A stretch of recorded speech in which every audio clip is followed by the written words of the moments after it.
આજની દુનિયા કેવી છે? બધું જ ડિજિટલ છે નહીં? આપણે બધા જાણે અજાણે નાણાકીય નિર્ણયોના એક મોટા જાળામાં ફસાયેલા છીએ. ઓનલાઈન શોપિંગથી લઈને રોકાણ સુધી દરેક પગલે પસંદગી કરવાની હોય છે. તો આ જટિલ દુનિયામાં રસ્તો કાઢવા માટે એક જ સ્કિલ સૌથી જરૂરી છે: નાણાકીય સાક્ષરતા. તો ચાલો આજે આપણે આ જ ખૂબ જ જરૂરી સ્કિલ વિશે વાત કરીએ. હવે અહીં એક મોટો સવાલ ઊભો થાય છે. Digital payment, student loan, online investment, આ બધી વસ્તુઓની દુનિયામાં શું આપણા યુવાનો ખરેખર તૈયાર છે? અને જુઓ, આ સવાલ ખાલી કોઈ એક વ્યક્તિની સફળતા માટે નથી, એ આપણા આખા સમાજના આર્થિક ભવિષ્ય સાથે જોડાયેલો છે. તો સૌથી પહેલાં તો આપણે એ સમજવું પડશે કે આજની આ ફાઇનાન્શિયલ દુનિયા યુવાનો માટે કેટલી પડકારજનક અને જોખમી બની ગઈ છે. એક તરફ સરળ ડિજિટલ પેમેન્ટ્સ છે, તો બીજી બાજુ જટિલ રોકાણ અને સ્કેમ્સ પણ છે. મતલબ કે જોખમ ચારે બાજુ છે. ખબર છે, પહેલાંની પેઢી કરતાં આજના યુવાનો બહુ જ નાની ઉંમરમાં મોટા મોટા નાણાકીય નિર્ણયો લેવા માંડ્યા છે. OECD પણ આ જ વાત કહે છે. અને એટલે જ એમને સાચા સમયે સાચી સમજ આપવી બહુ જ જરૂરી બની જાય છે. નહીતર શું થાય? દેવાની જાળ, ખરાબ ક્રેડિટ સ્કોર અને ભવિષ્યની ચિંતા, આ બધાથી બચવું મુશ્કેલ બની જાય છે.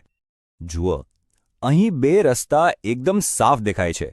એક રસ્તો છે જ્યાં નાણાકીય કૌશલ્ય નથી, અને ત્યાં છે દેવાની જાળ, કૌભાંડોનો ડર અને અસ્થિરતા.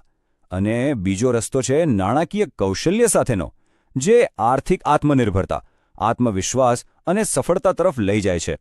હવે પસંદગી તો એકદમ સ્પષ્ટ છે, નહીં? 18%. આ આંકડો સાચે જ ચોંકાવનારો છે. OECDના કહેવા પ્રમાણે દર 5માંથી લગભગ એક વિદ્યાર્થી પાસે પૈસા મેનેજ કરવાની બેઝિક સ્કિલ પણ નથી. વિચાર કરો, આનો સીધો મતલબ એ છે કે લાખો યુવાનો પૂરતી જાણકારી વગર જ આર્થિક જોખમોનો સામનો કરી રહ્યા છે. તો પછી આટલી મોટી સમસ્યાનો ઉકેલ શું?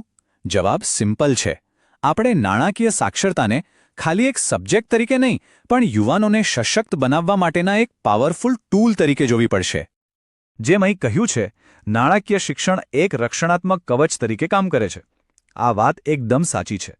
એ ખાલી પૈસાનું મેનેજમેન્ટ નથી શીખવતું, પણ ઓનલાઈન ફ્રોડ, ખોટા નિર્ણયો અને દેવાની જાળ, આ બધા આધુનિક જોખમો સામે એક મજબૂત ઢાલ બની જાય છે. તો આ ફાઇનાન્શિયલ લિટરસી છે શું? ઘણા લોકોને લાગે છે કે એનો મતલબ ખાલી પૈસા ગણવા કે હિસાબ રાખવો, પણ ના, એનાથી ઘણું વધારે છે. OECDની વ્યાખ્યા મુજબ એ જાગૃતિ, જ્ઞાન, કૌશલ્ય અને સાચા વલણનું એક કોમ્બિનેશન છે, જે આપણને સાચા નાણાકીય નિર્ણયો લેવામાં મદદ કરે છે, જેથી આપણે આર્થિક રીતે સુખી રહી શકીએ. એકદમ સરળ ભાષામાં કહીએ તો પૈસાનો સમજદારીથી ઉપયોગ કરવાની કળા. આખી વાતને આપણે આ 4 સ્ટેપ્સમાં સમજી શકીએ. પહેલું છે જ્ઞાન, એટલે કે વ્યાજ અને જોખમ જેવી વસ્તુઓ સમજવી. બીજું છે કૌશલ્ય, એટલે કે એ જ્ઞાનનો ઉપયોગ કરીને બજેટ બનાવવું. ત્રીજું છે વલણ, એટલે કે લાંબા ગાળાનું પ્લાનિંગ કરવાની માનસિકતા કેળવવી.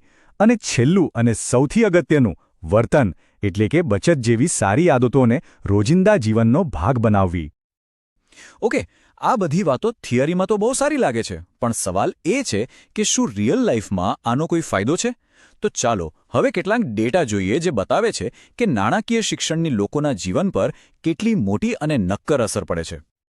આ ટેબલ પર એક નજર નાખો. આ ફાયદા કોઈ કાલ્પનિક નથી, એકદમ વાસ્તવિક છે. જેમ કે વધુ સારું નાણાં સંચાલન.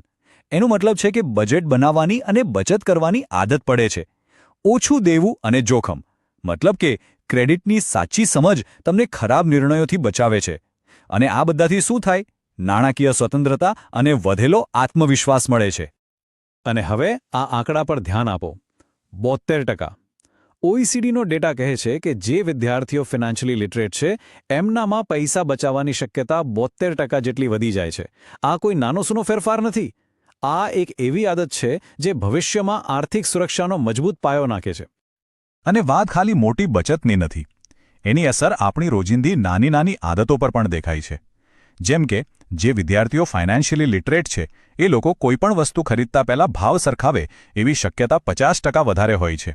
હવે આ આદત ભલે નાની લાગે, પણ લાંબા ગાળે એનાથી બહુ મોટી બચત થાય છે. આ જ તો છે સાચી નાણાકીય સમજદારી. તો અત્યાર સુધીમાં આપણે એ તો સમજી ગયા કે ફાઇનાન્શિયલ લિટરેસી શા માટે આટલી જરૂરી છે અને એના ફાયદા શું શું છે. પણ હવે મોટો સવાલ એ છે કે આને અમલમાં કેવી રીતે મૂકી શકાય? ચાલો એના માટેની એક બ્લુપ્રિન્ટ પર નજર કરીએ. જુઓ, આ કામ કોઈ એક જણનું નથી.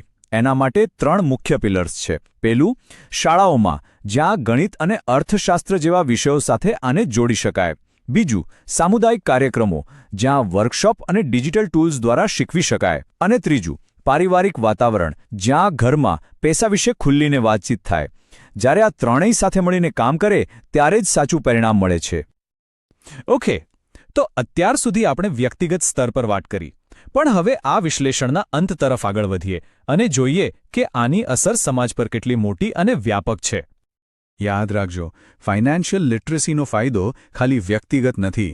જ્યારે સમાજમાં વધુને વધુ લોકો આર્થિક રીતે સાક્ષર બને છે ત્યારે એનાથી અસમાનતા ઘટે છે, સમાજમાં સ્થિરતા આવે છે અને આખરે આખા દેશની અર્થવ્યવસ્થા મજબૂત બને છે. એની અસર ખરેખર બહુ જ મોટી અને પોઝિટિવ છે. અને આ જે વાત છે ને, એ આજના આખા વિશ્લેષણનો સાર છે. નાણાકીય સાક્ષરતા માત્ર નાણાકીય શિક્ષણ નથી, તે જીવન કૌશલ્ય છે. બસ આને આપણે સ્કૂલના કોઈ સબ્જેક્ટ તરીકે નહીં, પણ એક એવી જરૂરી લાઈફ સ્કિલ તરીકે જોવી જોઈએ જે આખી જિંદગી આપણને સાચો રસ્તો બતાવે. અને અંતે એક સવાલ સાથે આ વાત પૂરી કરવા માંગુ છું. આપણે બધાએ વિચારવું જોઈએ કે જો આપણે આ જરૂરી કૌશલ્ય આવનારી પેઢીને શીખવી ન શક્યા તો એની કિંમત શું ચૂકવવી પડશે? એક વ્યક્તિ તરીકે અને એક સમાજ તરીકે આપણે શું ગુમાવીશું? આના પર વિચારવું ખરેખર ખૂબ જ જરૂરી છે.